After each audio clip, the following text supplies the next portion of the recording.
أعوذ بالله من الشيطان الرجيم بسم الله الرحمن الرحيم إن الذين كفروا ويصدون عن سبيل الله والمسجد الحرام الذي جعلناه للناس سواء العاكف فيه والباد ومن يرد فيه بإلحاد بظلم نذقه من عذاب أليم. আজকে সূরা হজের 25 নম্বর আয়াত থেকে শুরু।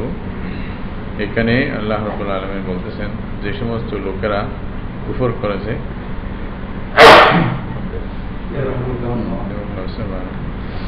এবং আল্লাহর রাস্তা থেকে মানুষকে বাধা দিয়েছে, যারা বাধা দিয়েছে আল্লাহর রাস্তা থেকে এবং মসজিদুল হারাম থেকে, তো মসজিদুল হারাম থেকে বাধা দিয়েছে এরা আপনারা জানেন যে কাফেররা, মুশরিকিনরা সুলহ হুদায়বিয়ার সময় মুসলমানদেরকে মক্কায় আসতে দেয় না।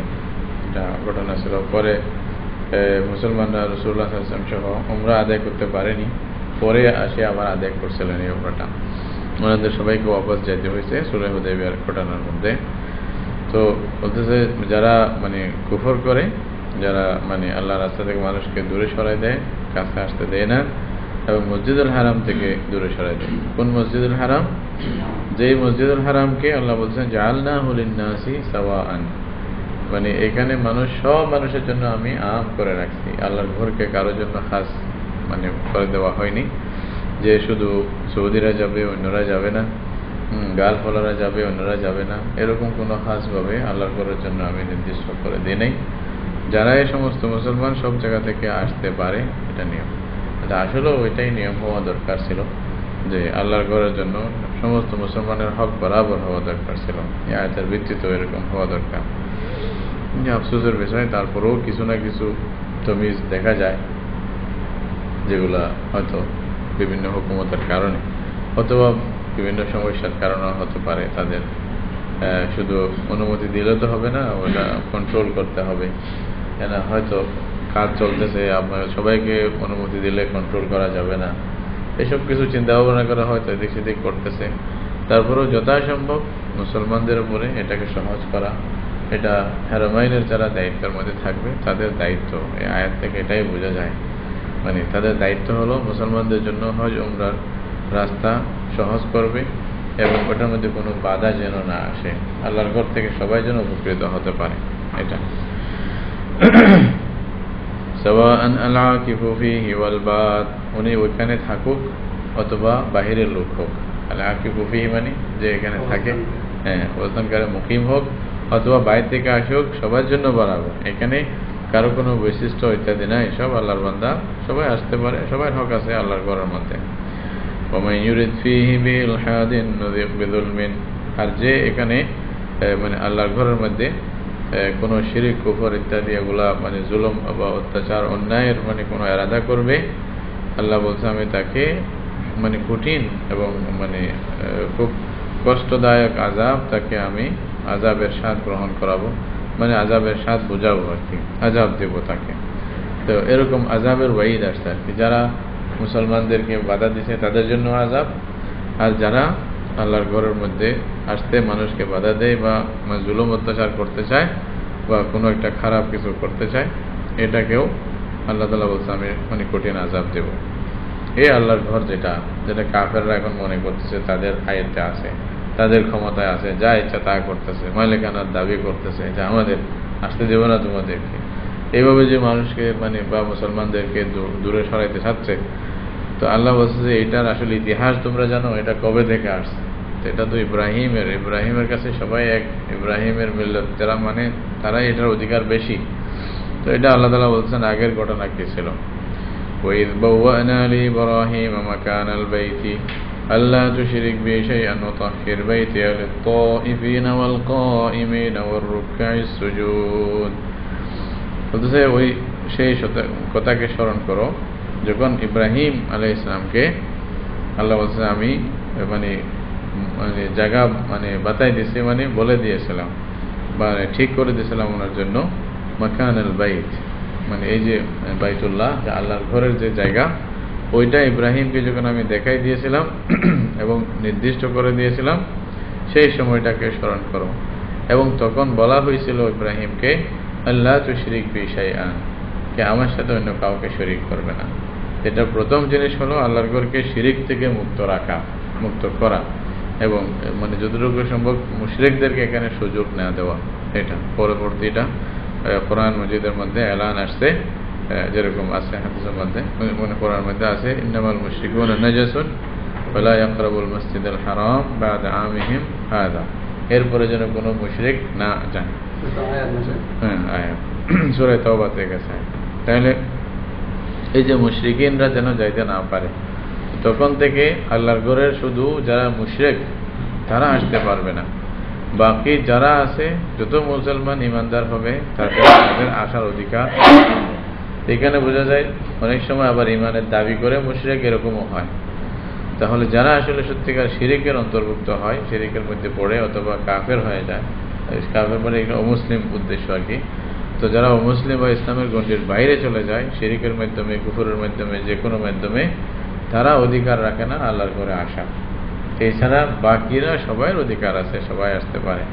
তাহলে সেই হিসাবে প্রত্যেক মুসলিম হুকুমত, প্রত্যেক মুসলিম মানে রাষ্ট্র, এটার জন্য তাদের দায়িত্ব হলো অমুসলিমকে যেন আল্লাহর ঘরে যাইতে না দেওয়া হয়, মানে তাদের মানে পাসপোর্ট দিয়ে অথবা অন্য কিছু দিয়ে যেন মুসলিমরা আল্লাহর ঘরে যাইতে না পারে।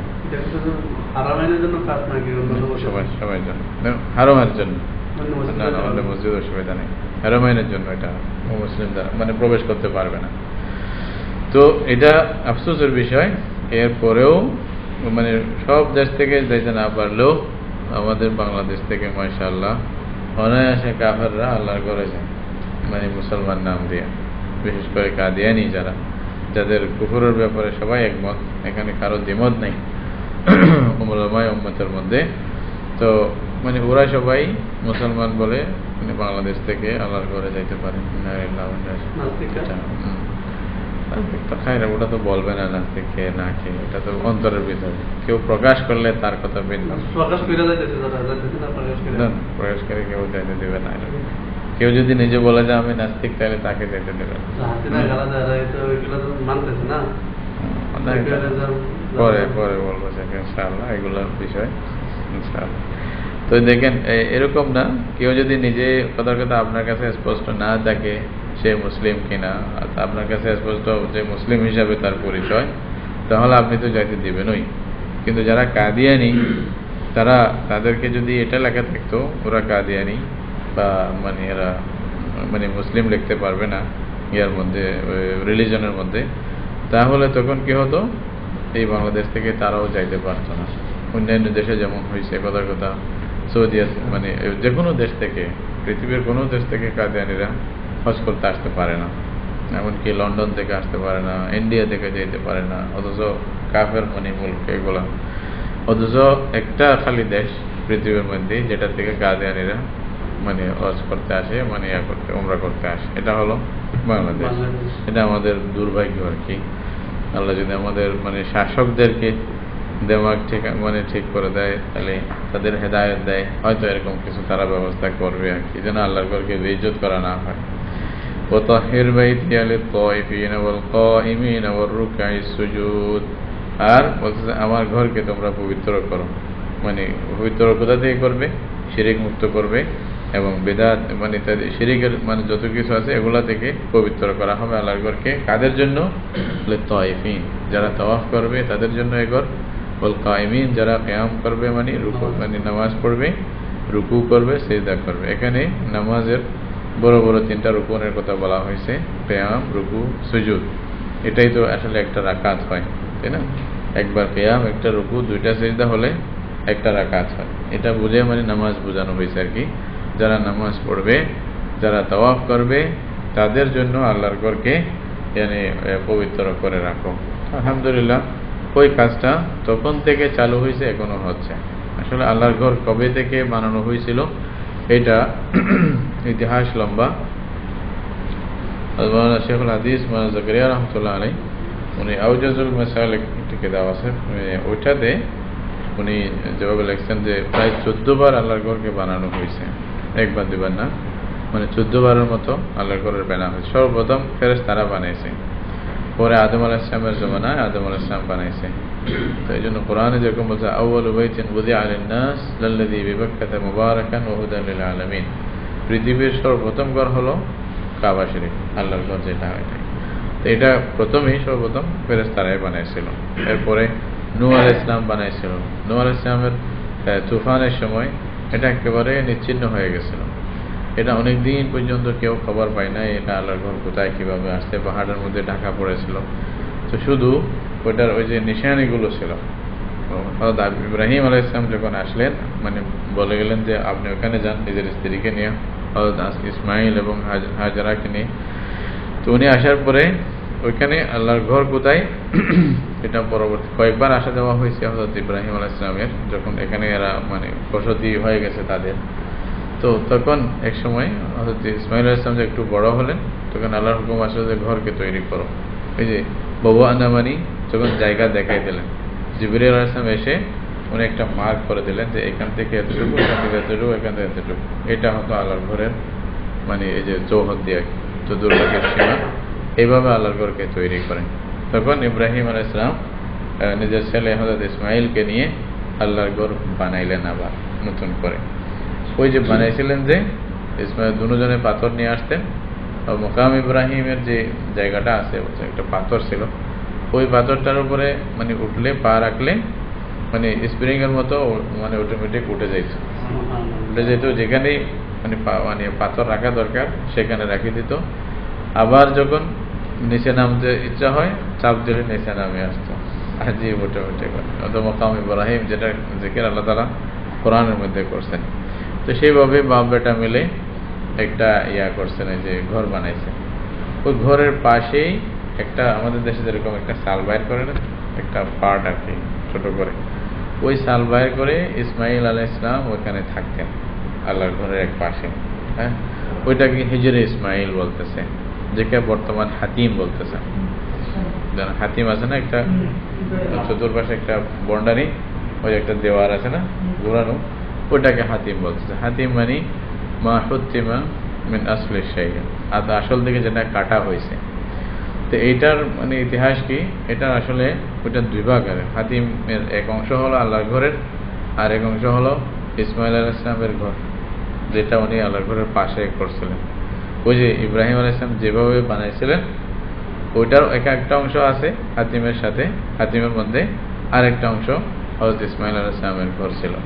তো পুরাকে হিজরে ইসমাইলও বলে অথবা হাতিম বলে। তো কেউ যদি আল্লাহর ঘরে নামাজ পড়তে যায় তাহলে ওই যে মানে কাবা শরীফের খুব কাছাকাছি থাকলে তাহলে বোঝা যাবে যে সে আল্লাহর ঘরে নামাজ পড়ছে। না হয়তো যদি ওই এক কর্নারে চলে যায় তাহলে আল্লাহর ঘরের ভিতরে আবার এটা হাতিমে হবে, মানে এটা হিজরে ইসমাইলে হবে। এই জন্য মানে বলা আছে যে রাসূলুল্লাহ সাল্লাল্লাহু আলাইহি ওয়াসাল্লামের জমানায় কুরাইশরা যখন বানাচ্ছিল আল্লাহর ঘরটাকে, তখন ইব্রাহিম আলাইহিস সালাম যেভাবে বানিয়েছিলেন ওইখান থেকে কিছু অংশ তারা বাদ দিছে, মানে এক দেওয়ালের কিছু অংশ বাদ দিছে কেন? তাদের পয়সা এতটুকু মানে পুরা হচ্ছিল না, মানে হালাল পয়সা এত ছিল না যে আল্লাহর ঘরটা বানাবে। তো এই জন্য যত পয়সা ছিল সেই হিসেবে তারা বানাইছে, অল্প কিছু বাদ দিয়ে, তাহলে যেন সহজে অল্প খরচে হয়ে যায়। তো রাসূলুল্লাহ সাল্লাল্লাহু আলাইহি ওয়াসাল্লামের জমানায় তো রাসূলুল্লাহ সাল্লাল্লাহু আলাইহি ওয়াসাল্লাম একবার চাইছিলেন যে ফুল আবার নতুন করে বানাবে, এই ইব্রাহিম আলাইহিস সালামের সেই মাফে আল্লাহর ঘরকে আবার বানাবে। তো বলছে যে যদি হযরত আয়েশাকে বলতেছেন যদি তোমার কওম মানে নতুন মুসলমান না হতো তাহলে আমি আল্লাহর ঘরকে পুনরায় ইব্রাহিম আলাইহিস সালামের সেই ভিত্তির উপরে ঢেলে আবার সাজাইতাম নতুন করে, এটার মানে এই যে দরজা টরজা ইত্যাদি সুন্দর করে দিতাম। এটা রাসূলুল্লাহ সাল্লাল্লাহু আলাইহি ওয়াসাল্লামের আশা ছিল, কিন্তু রাসূলুল্লাহ সাল্লাল্লাহু আলাইহি ওয়াসাল্লাম করেন নাই, বলে মন চাইতেছে তারপরও করে নাই। কেন করেন নাই? হয়তো নতুন মুসলমান এরা আবার ফিরে যাবে, এরা বলবে যে দেখো আমাদের সব চেঞ্জ করে দিচ্ছে, মানে উনি আসিয়া আমাদের সবগুলি চেঞ্জ করতেছে। তো এটাতে একটা সবক নেওয়া দরকার। এমন কিছু কাজ যেটা অন্য গ্রুপ যা আপনাকে মানে না তাদের মনে বেশি আঘাত দেয়, এরকম কাজ থেকে আমরা যদি বিরত থাকতে পারেন থাকেন, তাই না? তাদের উপরে আঘাতটা বেশি যেন না হয়, তাদের অসুবিধাও যদি বেশি না হয়।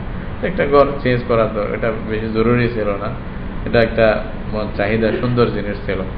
কিন্তু পরে হযরত আব্দুল্লাহ ইবনে জুবাইর রাদিয়াল্লাহু তাআলা আনহু ওইটা উনি আবার রাসূলুল্লাহ সাল্লাল্লাহু আলাইহি ওয়াসাল্লামের এই আশা মতে ওইটাকে চেঞ্জ করে আবার বানাইছিলেন। তো তো পরে হয়েছে কি, হাজ্জাজ ইবনে ইউসুফের জমানায় ও আসিয়া আবার ওইটাকে ভাঙিয়ে আবার কুরাইশের যেভাবে ছিল সেভাবে আবার বানাইছে। তো এভাবেই তখন দেখতেছে যে আল্লাহর ঘর নিয়ে খেলা চলতেছে। পরে হযরত ইমাম মালিক রহমতুল্লাহ আলাইহি মানে আসে উনি ফতোয়া দিচ্ছেন আর কি ওনার জমানায় আসিয়া, যে খবরদার এখানে আর কেউ হাত দেবে না, যেভাবে আছে সেভাবেই থাক। এটাতে মানে নড়াচড়া করতে লাগলে প্রত্যেক বাদশাহ মন চায় যার মন চায় তার মতে করবে, যেভাবে আছে সেভাবে থাক, মজবুত করে রাখো, বাস। এটা আর বেশি এদিক সেদিক করতে হবে না। পরে অনেকে গিলাফ টেলাফ লাগাইছে, যেটা আমরা দেখতেছি। এখন প্রসাদ যেটা চলতেছে, আল্লাহর ঘর তো ওখানে ওরকমই আছে, যেটা মানে কাবা শরীফ, চতুর্পাশে যেটা হেরম ছিল এটাকে তৌসি করতেছে, যেন মানে হাজিদের জন্য সুবিধা হয়, মানে একসাথে নামাজ পড়তে পারি। এখন মাশাআল্লাহ মানে আল সৌদের যে তৌসি, এরা যে মানে আল্লাহর ঘরকে যে বাড়াইছে হাজিদের সুবিধার জন্য, যে খেদমতটা করেছে, এটা প্রশংসনীয় আসলে। এবং বিশেষ করে এখন তো মানে আগের ডবলই বাড়াচ্ছে এক হিসাবে দেখতে গেলে। এখন যেভাবে বললো, মানে আগে যা ছিল তার ডবল ওদিকে আরো বাড়াচ্ছে। হয়তো আরো দরকার হতে পারে পরে কি আমাদের আগে আরো কি হবে আল্লাহ জানে। আল্লাহু আলাম। তো এটা প্রয়োজনে করতে হয়, আল্লাহর ঘরকে মানে সাজানো, মানে দেখাশোনা করা, হাজিদের জন্য সুবিধা হয় যেন, নামাজিদের জন্য সুবিধা হয়, এটা খেয়াল করা, এটা ওদের দায়িত্ব। এটা সমস্ত মুসলমানদের দায়িত্ব। বিশেষ করে মুসলমানের সব মানে যারা শাসক আছে তারা সবাই যদি মিলে করতো, এই জিনিসটা আরো ভালো বেশি হতো। এদের একটা যদি কমিটি হতো আল্লাহর ঘরের জন্য, খালি সমস্ত মুসলিম দেশের শাসকদেরকে ডাকিয়া এই করতে হবে, এই করতে, আরো বেশি সুন্দর হতো একা দায়িত্ব না নিয়ে। তাহলে মুসলমানদের ঐক্যের বিষয়টা আরো বাড়তো আর কি, যে বড় উদ্দেশ্য ছিল। আল্লাহু আলাম। হেরম কমিটি ইন্টারন্যাশনাল ভাবে নাই, ইন্টারন্যাশনাল দেখা যায় না। কোনো সময় কোনো একজন মানে রাষ্ট্রনায়ককে ডাকছে যে, এরকমই দেখা যায় না। তো কি এটা কিরকম কমিটি আল্লাহু আলাম। এমনি ওলামাদের মধ্যে আছে একটা মানে ইয়ে আর কি, হ্যাঁ ওইটা মানে ওদের নিজের ইয়ার ভিতরেই ন্যাশনাল একটা কমিটির মতো, যেমন তাদের মানে দেশের মধ্যে একটা কমিটি, বাকি সমস্ত মুসলমানদেরকে নিয়ে একটা পরামর্শ করা, বা মুসলমানদের যারা বড় খায় তাদেরকে নিয়ে খুব কম দেখা যায়। আল্লাহু আলাম। হ্যাঁ, না এটাও না, পরামর্শ করলে যদি প্রায় তো একই থাকতো। এই কারণেই আমার মনে হয় মুরব্বীরা যারা মানে আহলে হকের মধ্যে দিনদার যারা ওলামা মানে সোলাহা ছিলেন, তারা মিলে এই যে রাবিতাতুল আলম আল ইসলামী নামে একটা ইয়ে করছিল, যেটা হারমাইনের সাথে সম্পর্ক মানে অনেক বড় ওইটা। কিন্তু ওইটা পরবর্তীতে দেখা গেছে ওইটা ওই উদ্দেশ্যের চেয়ে অন্য আমভাবে উদ্দেশ্যগুলো বেড়ে গেছে। তো আমি যেটা বলতেছিলাম এটা হলো কি, এটা যদি হতো তাহলে প্রত্যেক বছর অন্তত সমস্ত মানে মুসলিম বিশ্বের মেইন মানে ব্যক্তিগুলো এসে একটা ঐক্যের একটা হয়তো কোনো একটা সুরত হতো, একটা বোঝা যাইতো যে এরা কোনো একটা বিষয় হতো আছে, এরকম বলতো। আল্লাহু আলাম। এখন আল্লাহ না করুক, হয়তো কোনো কিছু হলে সৌদি আরবকে নিজেই করতে হবে সব কিছু, অন্য কারো হয়তো সহযোগিতাও মানে পাইতেও পারে, নাও পাইতে পারে, আবার হয়তো নাও চাইতে পারে, বলবো যে এটা ওদের দায়িত্ব না, এরকম মনে করবে। আর যদি ওইটা হতো তাহলে সবাই বুঝতো যে না, আমাদেরও দায়িত্ব আছে আল্লাহর ঘরকে হেফাজত করার জন্য, আমাদেরও হক বা অধিকার আছে, এটা হতো। আল্লাহু আলাম। কোনোদিন হয়তো এটাই হইতে পারে, এরকম ভালো চেঞ্জ হতে পারে, জানি না মানে কিরকম চেঞ্জ আসবে, আল্লাহ ভালো জানেন। হ্যাঁ, ওই অবস্থাতে আছে এখন, ওইটাতে আছে মানে চেঞ্জ নেই না, আর বাইরে নেই, মানে ওই কাবা শরীফের কিছু অংশ মানে ওই আল্লাহর ঘরের বাইরে আছে আর কি। তো এটা একটা ফায়দা হয়েছে মানুষের জন্য, এটাই এটা মানুষের জন্য ফায়দা হয়েছে কি, যে কোনো মুসলমান যদি চায় আল্লাহর ঘরের ভিতরেই নামাজ পড়বে, উনি বাইরে আসে নামাজ পড়লেও ঘরের ভিতরে নামাজ পড়ার সময়, এটা রাসূল সাল্লাল্লাহু আলাইহি ওয়াসাল্লাম বলছে হাদিসে।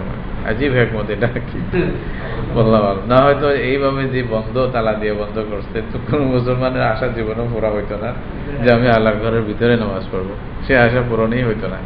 এখন আলহামদুলিল্লাহ আপনি যদি দেওয়ারের কাছে কাছে মানে পড়েন, তাহলে আপনার আশা পূরণ হবে ইনশাআল্লাহ, মনে হয় এরকম। এটা আছে, আল্লাহ তৌফিক দাও সবাইকে।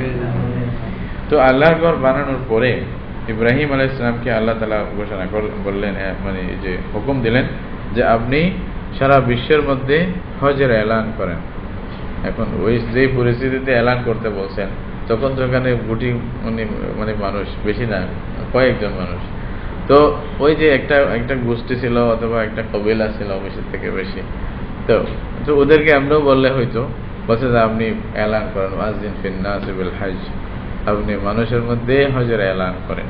ইব্রাহিম আলাইহিস সালাম একেবারে পাহাড়ে উঠে আল্লাহ রাব্বুল আলামিনের হুকুমতে এলান করছেন। ওই এলানটা আল্লাহ তাআলা কিয়ামত পর্যন্ত যারা যারা হজের জন্য আসবে, হ্যাঁ না, যাদের কপালে মানে তকদিরে হজ লেখা আছে, এরা সবাই যে যেখানে ছিল সেখানেই শুনছে, ওইখানেই উত্তর দিচ্ছে, বুঝছেন? ওয়াজিন ফিন নাস বিল হজ ইয়াতুকা রিজালান, আল্লাহ বলছে ইয়াতুকা রিজালান, আপনার কাছে আসবে পায়দল, মানে পায়ে হেঁটে আসবে, ওয়া আলা কুল্লি দামিরিন, হ্যাঁ, এবং উটের উপরে সওয়ার হয়ে অথবা এই যে ঘোড়ার উপরে সওয়ার হয়ে আসবে, ইয়াতিনা মিন কুল্লি ফাজ্জিন আমিক, যেগুলো বিভিন্ন রকমের দূর দূরান্ত থেকে আসবে। আজকে দেখা যায় চায়না থেকে আসতেছে, আফ্রিকা থেকে আসতেছে, হ্যাঁ, জার্মান থেকে আসতেছে মুসলমান, কোথায় কোথায় জনপদ হয়তো চিনবেন না, ওখান থেকে হজের জন্য আসতেছে। এমন কথা বলবে যে আপনি জীবনে বুঝবেনই না কি বলতেছে, তাই না? এমন শব্দ, এমন ভাষা, ইশারা ছাড়া কিছু বোঝার কোনো উপায় নেই। আল্লাহু আকবার। সারা পৃথিবী থেকে মানুষ দিন দিন বাড়তেছে, আজীব ব্যাপার। মানে প্রত্যেক বছর আগের চেয়ে বেশি বাড়তেছে। এদের মানে যারা দায়িত্বশীল তাদেরকে রীতিমতো হিমশিম খাইতে হচ্ছে প্রত্যেক বছর কি করবে। এই জন্য বিরাট একটি ওয়াজারা মন্ত্রণালয় বানাই দিয়েছে যে হজ সম্পর্কে চিন্তা করবে, বিরাট অফিস, বিরাট সব কিছু। আলহামদুলিল্লাহ অনেক মানে তারা ইন্তজামের সহিত যতটুকু করতেছে, এতগুলি লোকের ব্যবস্থা, এটা যা তা ব্যাপার না, আসলে খুব অত সহজ না। এতগুলি মানুষ একসাথে, এত ভাষার লোক, এত দেশের লোক, সবাইকে ইন্তজাম করা তো সহজ ব্যাপার না। তো আলহামদুলিল্লাহ এটাই মানে ইব্রাহিম আলাইহিস সালামের সেই এলানের জবাব প্রত্যেক বছর মুসলমানেরা চতুর্পাশ থেকে বিভিন্ন আনাজ কানাজ থেকে আসিয়া দিচ্ছে। কি বলতেছে? লাব্বাইক, মানে ওই যে ঘোষণা দিচ্ছে, ডাকছে, ওই ডাকের জবাব যেন বলতেছে লাব্বাইক। এতদিন পরে কিয়ামত পর্যন্ত দিতে থাকবে লাব্বাইক আল্লাহুম্মা লাব্বাইক। আল্লাহর পক্ষ থেকে যে এলান করছিল ওইটার মানে এরা জবাব দিচ্ছে। লিয়াশহাদু মানাফিআ লাহুম ওয়া ইয়াযকুরু ইসমাল্লাহি ফি আইয়ামিন মা'লুমাতিন আলা মা রাযাকাহুম মিন বাহিমাতিল আন'আম, তারা যেন তাদের যে উপকারের জিনিস, ফায়দার জিনিস দেখতে পারে এবং নির্দিষ্ট সময়ে তারা যেন আল্লাহ তাদেরকে যে রিজিক দিয়েছেন মানে জানোয়ার থেকে, মানে যে জানোয়ারগুলো রিজিক হিসাবে আল্লাহ তাদেরকে দিয়েছেন, এগুলোর উপরে আল্লাহর নাম যেন নিতে পারে। আল্লাহর নাম নিতে মানে আল্লাহর নাম নিয়ে এগুলোকে জবাই করবে। ফাকুলু মিনহা ওয়া তা'ইমুল বাইসাল ফাকির, বলছে তোমরা ওখান থেকে খাও, জানোয়ার থেকে যেগুলো মানে মানে জবাই করা হয় আল্লাহর নামে, এগুলা খেতে পারো। মানে হজের শেষ আর কি, মিনার মধ্যে যে যখন জবাই করবে। ওয়া আত'ইমুল বাইসাল ফাকির, আর কেউ মুহতাজ থাকলে, কেউ যদি গরিব থাকে তাকেও খাওয়াও। সুম্মা লিয়াকুযু তাফাথাহুম ওয়া লিউফু নুযুরাহুম ওয়া লিয়াতাওয়াফু বিল বাইতিল আতীক, এরপরে তোমরা নিজেদের যে মানে তাফাস বলতেছে ময়লা ইত্যাদি আর কি, হ্যাঁ, ময়লাগুলো পরিষ্কার করো।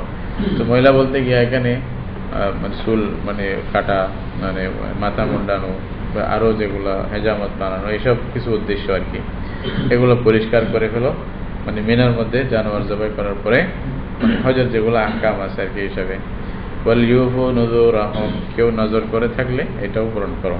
ওয়াল ইয়াতাওয়াফু বিল বাইতিল আতীক, আর তোমরা আল্লাহর ঘরের আবার তাওয়াফ করো ওই যে হজের দিন যেটা মানে আরাফার মানে পরের দিন আর কি, মানে পরের দিন যে সমস্ত কাজ আছে মানে আল্লাহ জানোয়ার জবাই করা, মানে মিনাতে এসে তারপরে মাথা নাড়ে করা অথবা মাথা মুন্ডানো, এরপরে গিয়া আল্লাহর ঘরে তাওয়াফ করা, যেটাকে তাওয়াফুল জিয়ারা অথবা তাওয়াফুল ইফাজা বলতেছে। মানে আল্লাহর ঘরকে তাওয়াফ করা যেটা ফরজ আর কি, যেটা অবশ্যই করতে হবে আপনাকে। ذلك ومن يعظم حرمات الله فهو خير له عند ربه, এটা হলো কি যে আল্লাহর মানে হুরমাতকে, আল্লাহ রাব্বুল আলামিন যে জিনিসকে সম্মানী করছেন এগুলোকে তাজিম করবে, সম্মান করবে, فهو خير له عند ربه, এটা ওনার জন্য অনেক উত্তম, মানে আল্লাহর কাছে খুব উত্তম। وأحلت لكم الأنعام إلا ما يتلى عليكم, আল্লাহ বলেন তোমাদের জন্য জানোয়ারদেরকে হালাল করা হলো, হ্যাঁ, যেগুলা সম্পর্কে আল্লাহ তোমাদের বলে দিয়েছেন ওগুলা ছাড়া বাকিগুলো হালাল।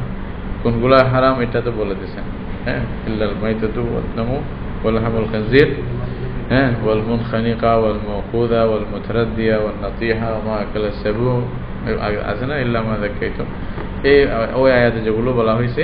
আর এটা খিনজির ইত্যাদি এগুলো যারা হাদিসের মধ্যে যেগুলো আসছে, এগুলো ছাড়া বাকি সব তোমাদের জন্য হালাল। ফাজতানিবুর রিজসা মিনাল আওসানি ওয়াজতানিবু কাওলাজ জুর। তো যেহেতু আল্লাহ তাআলা তোমাদের জন্য হালাল করে দিয়েছে জানোয়ারকে, হ্যাঁ, যেগুলো তোমাদের মানে কোরআন বা হাদিসে যেগুলো বয়ান করা হয়েছে এগুলা, সুতরাং তোমরা এই যে মূর্তি পূজার যে মানে গন্দেগি আছে, যে নাপাকি আছে, অপবিত্রতা আছে, এটা থেকেও বাঁচো এবং তোমরা মানে মিথ্যা কথা বলা থেকে, এগুলা থেকে তোমরা পরহেজ করো। তো সুতরাং এই মিথ্যা কথা থেকেও বাঁচবে এবং ওই যে মানে মূর্তি পূজার যে নিয়ম ছিল তোমাদের মধ্যে, এগুলা থেকেও বাঁচবে। তাহলে হজের মধ্যে বিশেষভাবে এই সমস্ত মানে গুনাহ থেকে বাঁচা আর মানে শিরিক থেকে বাঁচা, ওরা সবসময় এরকম করতো, মানে মিথ্যা মানে কসম খাইতো এবং মূর্তি পূজার মানে যে প্রচলন ছিল, হজ করতো, মূর্তি পূজা করতো, মানে এরকম মানে তাদের মধ্যে ছিল। তো এইসব কিছু থেকে তোমাদেরকে বাঁচতে হবে। মূর্তি পূজার এবার একটা না, হাজার ধরনের ওদের মধ্যে মানে নিয়ম ছিল, রীতি ছিল, যে যা পারতো আর কি। অনেক সময় মানে চারটা যদি ওই যে চুলার খুঁটি থাকে, মানে ভগবান না থাকে সাথে, তো তিনটার উপরে চুলা মানে ডেক্সি বসে আর একটাকে মানে খাড়া করে পূজা করত মানুষে, এরকম ছিল। মানে কি আকল, কি জ্ঞান, আল্লাহ জানে, যা চাইতা। সুবহানাল্লাহ। হুনাফা লিল্লাহি গায়রা মুশরিকিন বিহি, এই যে বলতেছে হুনাফা লিল্লাহ, বলছে আল্লাহর জন্য একেবারে সরাসরি আল্লাহর দিকে মাইল হয়ে যাও।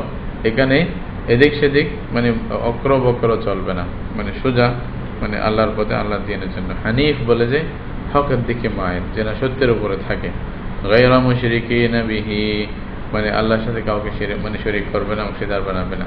মানে হজের তালিমের মধ্যে এটাই বেশি। দেখেন হজ শুরু হয় লব্বাইক আল্লাহুম্মা লব্বাইক লব্বাইকা লা শারীকা লাক, ওটা দিয়ে শুরু হয়। আরাফাতের মধ্যে আল হজ্জু আরাফা, তো আরাফার মধ্যে গিয়ে রাসূল সাল্লাল্লাহু আলাইহি ওয়াসাল্লাম কি বলছেন? বলছেন আফদালু মা কুলতুহু আনা ওয়ান নাবিয়্যুনা ক্বাবলি লা ইলাহা ইল্লাল্লাহু ওয়াহদাহু লা শারীকা লাহু লাহুল মুলকু ওয়া লাহুল হামদু ওয়া আলা কুল্লি শাইইন কাদির।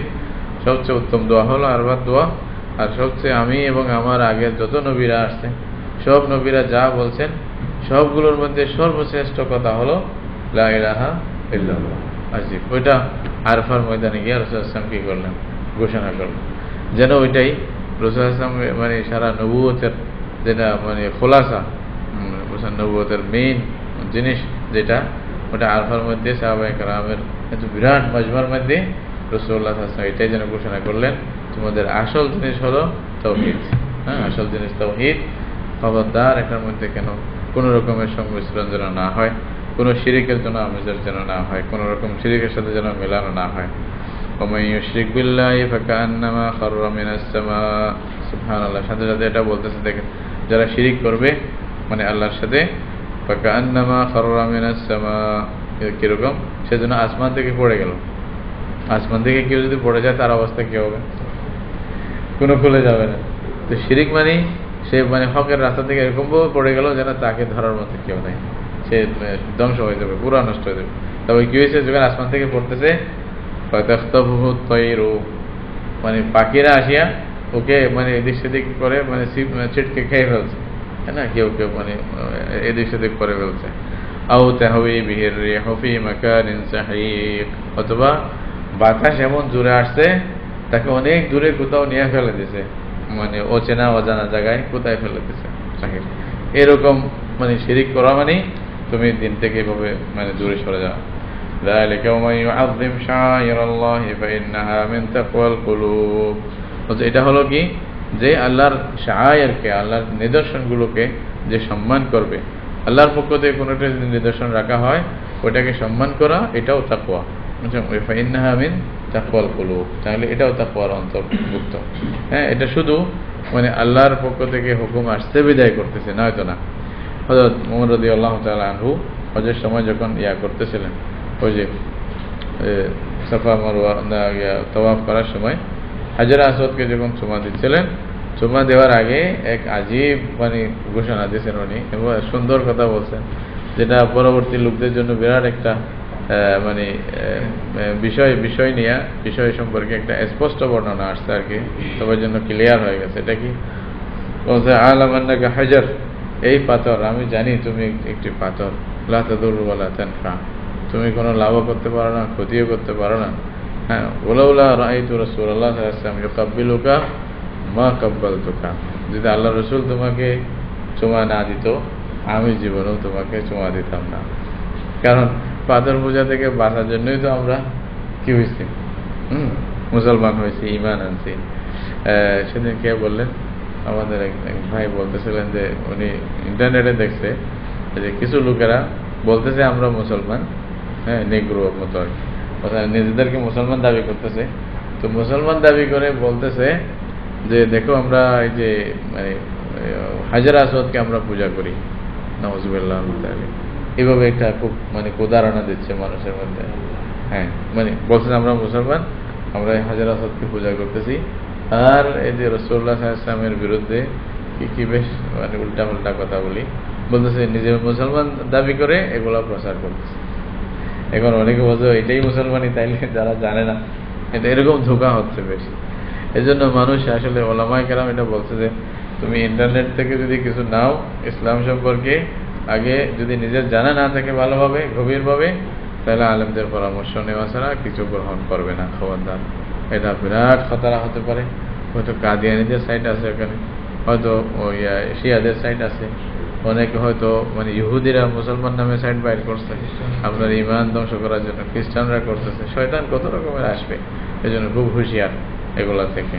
আসল এই জন্য ইসলামের মসদার কোনো ইন্টারনেট নয়, ইসলামের মসদার হলো কোরআন এবং হাদিস, যেটা আছে ওইটাই, ওলামায়ে কেরামের রায়, ফুকাহায়ে কেরামের ফিকহ, এগুলো তাফসিলাত, এটা দিকে রুজু করতে হবে আমাকে।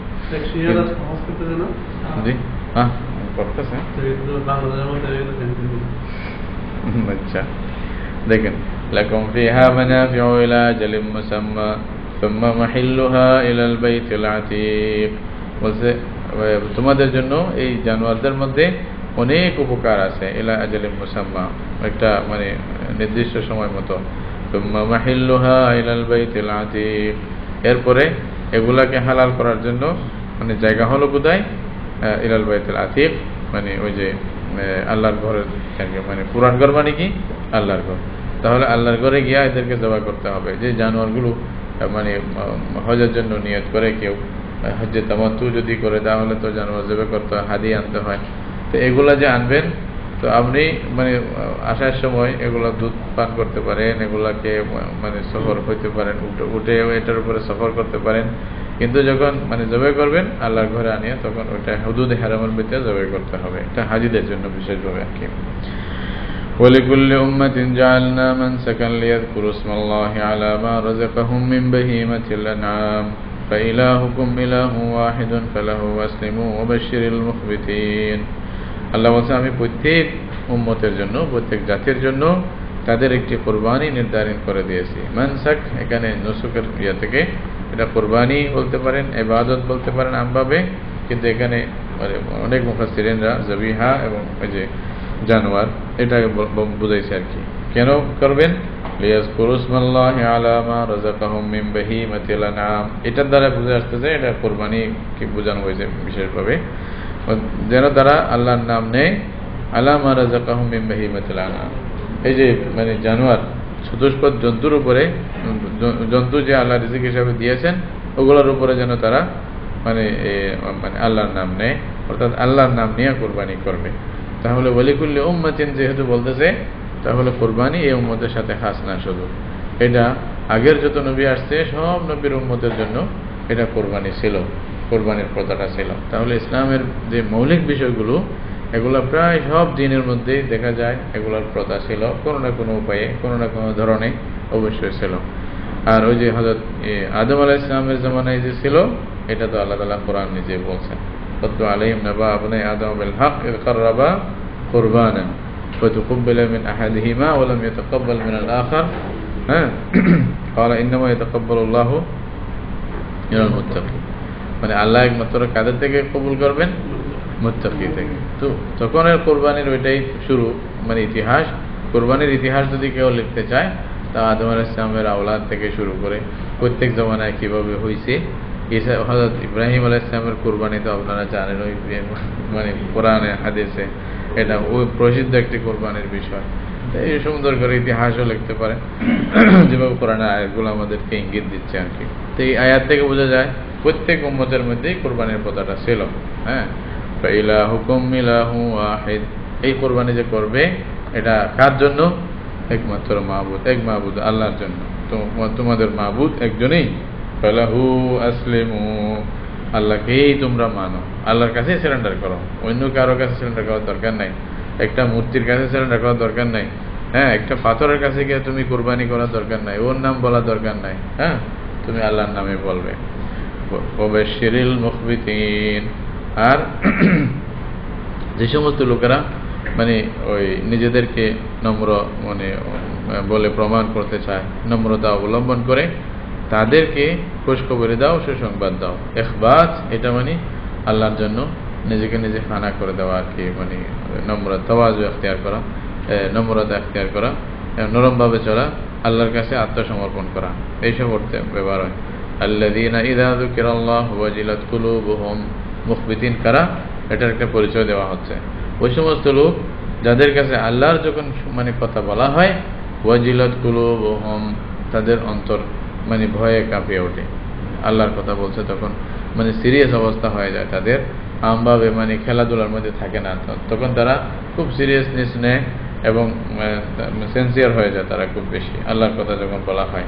ওয়াস-সাবিরিনা আলা মা আসাবাহুম, আর যা মুসিবত তাদের উপরে আসে এটার উপরে তারা ধৈর্য ধারণ করে, এরাই মুখবিতিন।